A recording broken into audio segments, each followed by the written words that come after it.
Prepare tayo ng electric fan guys. So yun ang sira niya guys, yung ano, saksakan.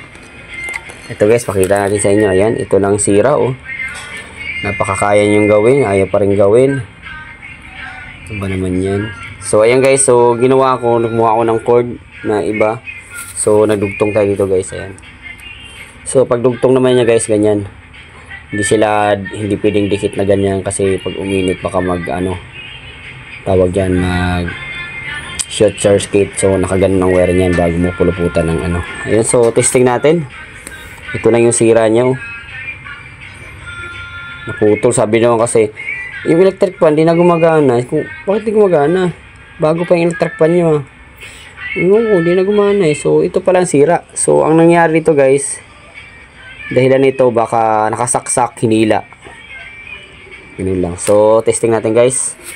So naka-plug na. So ayan. So testing natin, number 1.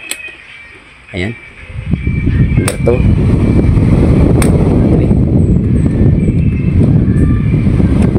Mahina na yung number 3 nya. Ayan ang pumindot. Ayan. So ito, ayusin pa ito. Ayan, okay na.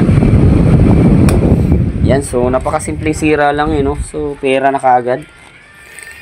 Iba talaga pagka marunong ka.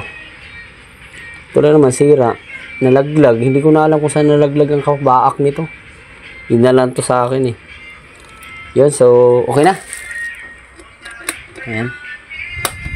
Stand fan, electric fan. So ligpit gamit na tayo. Tulog mamaya naman ulit, may gagawin na naman.